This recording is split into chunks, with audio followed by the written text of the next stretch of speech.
Я приветствую всех, кто смотрит мой канал. Меня зовут Сергей. Сегодня у нас долгожданная, полюбившаяся многим из вас рубрика «Ответы на вопросы». Это уже 6-й по счету выпуск. На позапрошлой неделе у меня немножко была запара.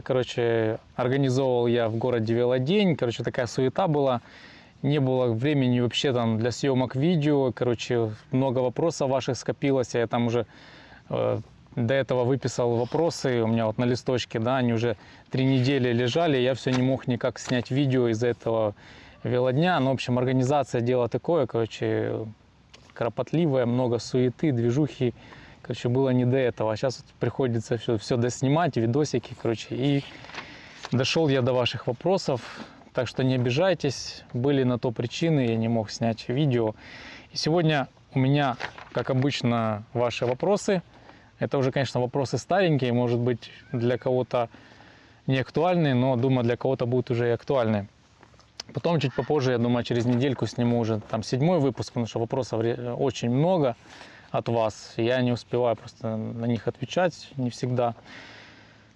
Ну что ж, давайте начнем, и буду отвечать на ваши вопросы. Погнали!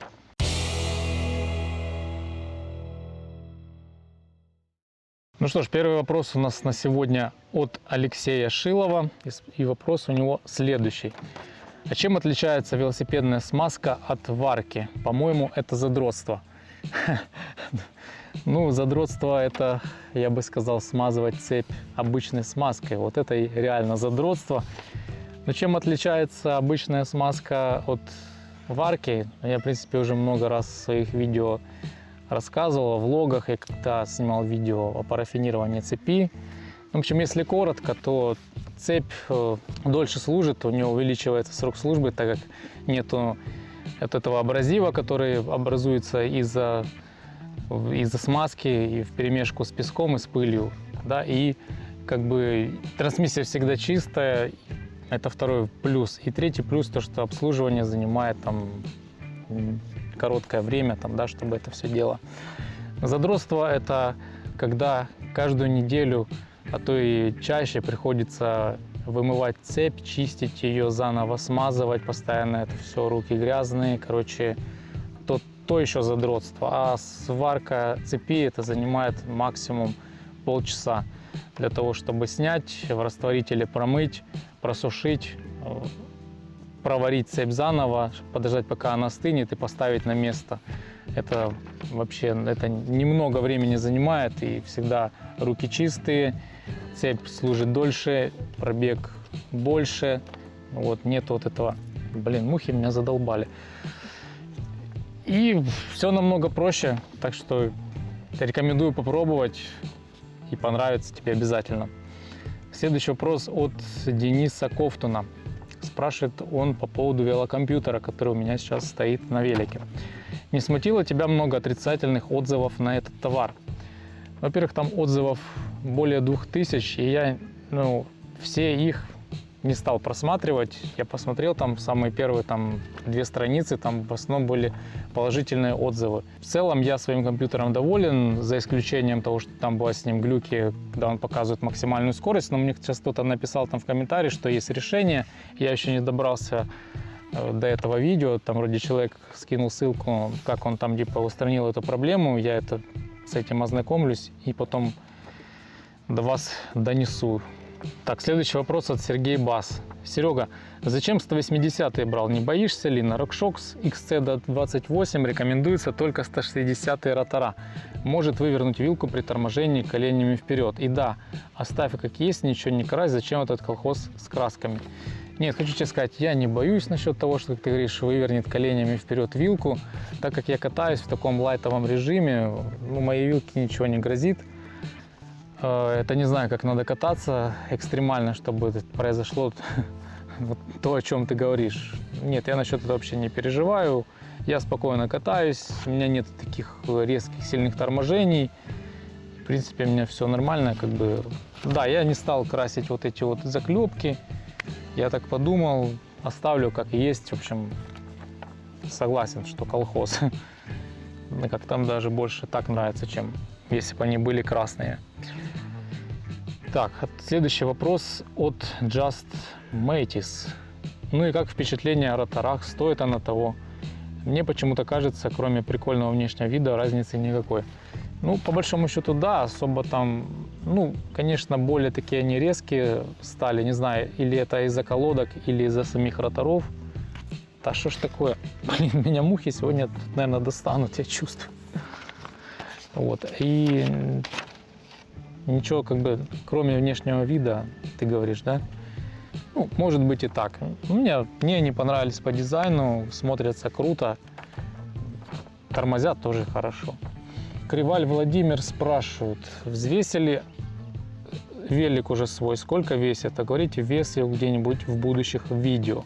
Да, взвешивал я велик, сегодня весит он 14 килограмм 200 грамм, это без фонариков, без велокомпьютера, без сумочки, вот, без всех аксессуаров, вот чисто велосипед, так как он есть, 14 200. Конечно, с резиной Schwalbe Big Apple немножко потяжелел. Раньше он, я помню, был 13 с чем-то весил. Сейчас 14 200. Следующий вопрос от Дениса Ковтуна. Скажи, пожалуйста, сейчас очень популярны велокомпьютеры Sanding. Почему не выбрал его? Этот, что у тебя, ты рекомендуешь? Да, Sanding, вот эти вот проводные, самые простые компьютеры, там за $4, они популярны, потому что они дешевые, и их все как бы гребли очень хорошо в одно время, и как бы и так его продавали в интернет-магазинах, поэтому они как бы популярны. За счет своей дешевизны, как бы и практичности. Один знакомый мой с этим компьютером, короче, велик у него утопился в речке, ну как утопился, он там ехал с обрыва, короче, упал, и там небольшой обрыв был, короче, велик в воду ушел вместе с компьютером. Ну, и к компьютеру, на удивление, ничего не было вообще, он покупался. Да, эти велокомпьютеры неплохие, Sanding. Я просто, почему его не выбрал, я хотел себе беспроводной и такой, что мне более-менее понравился, как бы по дизайну, как бы и так по характеристикам, я вот себе купил. И могу, в принципе, смело тебе его рекомендовать. В принципе, нормальный компьютер. Вот. Так что такие дела. Следующий вопрос от Вова Частило. А как определить, когда нужно опять варить цепь? Ну смотри, я сейчас варю цепь вот так. Я где-то стараюсь в диапазоне 250-300 километров. Я проезжаю и уже варю цепь. Ну, если брать среднее такое число, то где-то километров 250 можешь варить. На слух, конечно, определить тяжело, так как цепь практически всегда шелестит. Единственное, там вот первые 50-70 километров она так еще спокойно себя ведет, тихо, да, а потом уже ближе к сотне и дальше она уже как бы постоянно начинает шелестеть, но это как бы нормальная ее работа. И по слуху, конечно, определить тяжело. Вот по компьютеру как бы самый оптимальный вариант, вот где-то 250 километров, это вот если по новому рецепту, по-моему, это парафин плюс воск, и где-то так. Так, следующий вопрос от Владимир Двойнин. Серега, привет, такой вопрос, а почему овальная звезда лучше работает с 10 скоростями, нежели с 7? В чем прикол? Ну, во-первых, не овальная звезда, а звезда Narrow White. Она лучше работает с 10 скоростями, так как там трансмиссия, ну, сама цепь, она более узкая, зазоры у нее минимальные, и она поэтому плотно лежит на зубьях, и нету там, допустим, да, то, что она там может ходить там чуть влево-вправо. А так как, допустим, цепь 7 и 8 скоростная, она чуть-чуть шире, соответственно, там есть зазоры, она немножко ходит влево-вправо, а вот 10-11 скоростная, она сидит плотно на зубьях, на Narrow White. И как бы считается, что работает такая трансмиссия четче и лучше. Следующий вопрос от Grinder 33 Rus. Серый, привет. Какие впечатления от нового способа варки цепи? Есть ли разница в эксплуатации после варки с воском? Да, я заметил то, что увеличился пробег. Последняя варка у меня была третья. Я на третьей варке прошел 333 километра я проехал на одной варке. До этого было там что-то у меня 275. Вот сейчас уже я 4-й раз сварил цепь. Ну, то есть увеличился как бы пробег на вот этом новом рецепте. Раньше, еще когда я на свечках ездил, то у меня там где-то выходило, ну, 150, там, 170 максимум я проезжал, и приходилось варить, потому что уже было жестко. Сейчас вот максимально 333 я проехал, так что разница, конечно, есть, ощущается по новому рецепту. Так, следующий вопрос от Коваль ВКР. Да. Как твои ощущения после того, как ты поставил шатуны Hollow Tech длиной 170 мм после 175? А почему 175? У меня никогда не было таких шатунов 175. У меня до этой трансмиссии Hollow Tech у меня стояли шатуны на квадрате Shimano 117, если не ошибаюсь. И там у них длина была 170, у этих также само 170, поэтому разницы никакой. И ощущения, в принципе, те же. Вот. 175-х шатунов у меня не было никогда. Так, следующий вопрос. Голосистый Соловей спрашивает, как алюминиевые ролики показывают себя в говнах? Слышал, у человека на гонке стерлись полностью. Ну, что могу сказать, в говнах я не катаюсь. Катаюсь преимущественно в сухую погоду, по грунтам каким-то, да, в грязи я не выезжаю. Ролики сейчас практически как новые. Они еще, я думаю, сезона 2. Этот сезон, следующий сезон точно отходят. Вот. Ну, конечно, да, и все зависит от условий эксплуатации. Если я не знаю, как они себя там ведут в говнах, если постоянно кататься, да, если гонки какие-то. Ну, я думаю, в любом случае это лучше, чем пластиковые. Обычные пластиковые ролики, которые вообще убиваются только так. Постоянно их надо менять. Алюминиевые, конечно, на промах чуть-чуть будет получше. Следующий вопрос от Сергея Флягина. Привет, себе такой же купил, только вопрос в том, что он у меня при начале движения не включается. Приходится его самому включать. Может, у него где-то нужно активировать эту функцию. Значит, на велокомпьютере, когда вы останавливаетесь, он через 5 минут переходит в спящий режим. Я уже в одном своем видео рассказывал, в влоге, да. И пока вы не нажмете какую-то кнопку, любую на нем, то есть он будет находиться в спящем режиме, вне зависимости от того, стоите вы, едете, да, и как бы... И эта функция нигде, она там не прописана в нем, ее нигде там нельзя включить, отключить, то есть такая вот фигня. Что нужно не забывать после того, как начинаете движение, нажимать на кнопочку, чтобы вывести его из спящего режима. Дальше. Игорь Комаров спрашивает. Привет, скажи, какое у тебя седло? Привлекает анатомическая форма и прорезь. У меня седло самое простое, там самое обычное. Я его покупал 3 года назад у нас в местном веломагазине. Там не было на нем никакой ни бирки, ни этикетки, но мне кажется, что это седло вело. Я его покупал тогда еще за 140 гривен, и хочу сказать, что я его пока менять не собираюсь. Вот это седло, я бы, наверное, еще бы такое себе купил бы про запас. Но это реально очень удобное седло. Я даже уже сколько смотрел интернет-магазинов, OLX смотрел, там нигде не могу найти, нигде его не продают. В Китае тоже такого нету. Так что, если когда-то я найду, я обязательно там поставлю ссылочку, упомяну в следующем каком-нибудь своем видео. Вот. А так я даже не знаю, где его сейчас можно купить. У нас в магазине тоже нету, их разобрали. Вон там пару знакомых тоже себе взяли эти седла, довольны, очень удобно. Следующий вопрос от Марти71. На что снимаешь? Снимаю я на экшн-камеру Xiaomi Yui.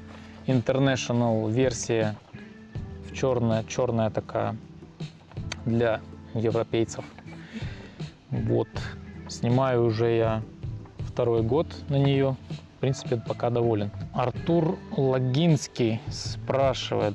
Добрый день, у меня возникла такая проблема. Я купил велосипед, и спустя 2 недели почему-то начали скрипеть подшипники, когда я легко кручу педали. В чем проблема и что делать? Ну, во-первых, какой велосипед? Если это какой-нибудь Ашан с рынка, то тут удивляться нечему.